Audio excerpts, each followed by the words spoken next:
Nadakip sa ikanasang bypass operation ng mga tauhan ng Southern Police District Drug Enforcement Unit o DDEU-SPD ang tatlong bagong high-value individual o HBI na nakumpiska ng 1.3 million pesos na laga ng hininalang shabu sa comfort room ng isang kilalang fast food chain sa barangay Lower Bicutan, Taguig City kung saan isinagawa ang transaksyon. Itong Martes ng gabi, kinilala ni Police Major Cecilio Tomas Jr., hepe ng DDEU, ang mga nadakip na suspect na sina alias Jamal, 28 anyos, alias Juharia, 23 anyos, parehong vendor ng ukay-ukay at kapwa residente ng barangay Napindan, at alias Yasser, 18 anyos, na isang factory worker na isang kilalang online shopping platform, residente ng Taytay, Rizal.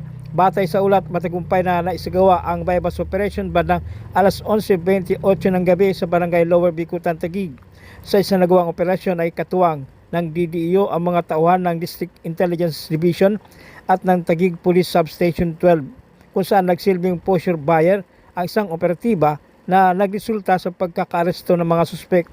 Na-recover sa possession ng mga suspect ang mahigit 200 gramo ng hininalang shabu na nagkakalaga ng 1,360,000 pesos, isang unit ng Android cellular phone, kulay puting sobre at ang bypass money na ginamit sa transaksyon. Ang mga suspect ay kasalukuyang nakapit sa custodial facility ng DDEU at kinasuhan ng paglabag sa comprehensive dangerous drugs. Kayong tatlo ay aking inaaresto sa sanang paglabag sa Section 5 at Section 11 sa inyong dalawa. Kayo ay may karapatang manahimik at kumuha ng inyong abogado na inyong magtatanggol sa inyo. At kayo din ay may karapatang kumuha ng inyong sariling doktor na titingin sa inyo. Kung wala kayong kakayahan na kumuha nito, ang gobyerno ang magkakalob sa inyo. Kayo intindihan niyo ba ang inyong mga karapatan? Sagot kayo. Nilado naman po sila sa kanilang ginawa po.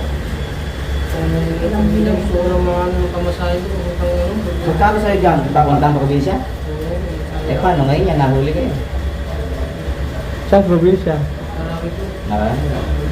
Magkano bibigay sa inyo? Sino bibigay? Tubo lang. Sino? Tubo lang po. Tubo? Kanino yan? Kanino galing yan? Ano galing? Bibigay lang po. Ha? Nagipagkita lang. Ano pangalan?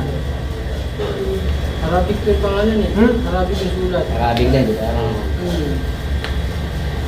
Naaresto ng mga operatiba ng PNP Drug Enforcement Group o PDEG ang isang lalaki sa sinagawang bypass operation bandang alas 8:00 ng gabi sa bahagi ng Arca South, Barangay Western Bicutan, Taguig City. Ayon sa PDEG SOUNCR na pinangunahan ni Police Lieutenant Ryan Dizon, nahuli ang suspect matapos bentahan ang isang pusher buyer ng isang heat-sealed transparent plastic sachet na naglalaman ng hinihinalang shabu. Kinilala ang suspect na si alias Datu, 27 anyos, residente ng barangay Maharlika Village, Taguig. Na-recover sa suspect ang 50 gramo ng hinihinalang shabu na nagkakalaga ng 340,000 pesos. Kinasuhan ng paglabag sa RA 9165 o Comprehensive Dangerous Drugs ang suspect. Banat!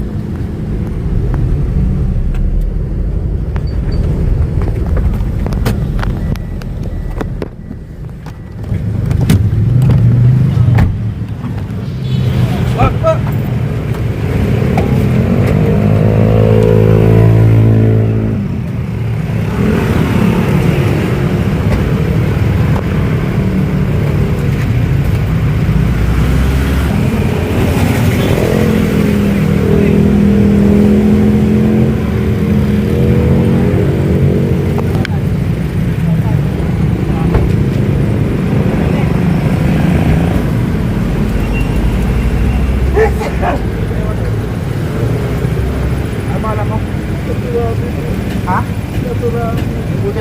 Naturapi. Mga pulis kami ng PNP Drug Enforcement Group o UNCR. Naway naaresto namin sa pagbebenta ng illegal na droga. May karapatan ka manahimik sa walang ibo. Ano na yung sabihin ay maaaring gamitin pabor o laban sa'yo sa anumang hukuman. Ikaw din ang may karapatan kumuha ng iyong sariling doktor. Kayong napili, kung wala kang kayahan, magkakalugin sa iyo ng gobyerno. Nauunawaan ba yung mga karapatan? Sa lungsod ng Pasig, dinampot sa isinagawang Uplan Galugad ng Pasig Police Substation 3 ang 16 anyos na binatilyo sa Bilyones Street, Barangay Bambang, Pasig City nitong alas 3 ng madaling araw.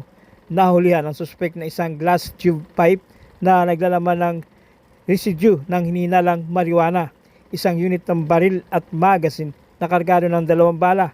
Isinailalim sa inquest ang minor de edad bago dinala sa bahay aruga.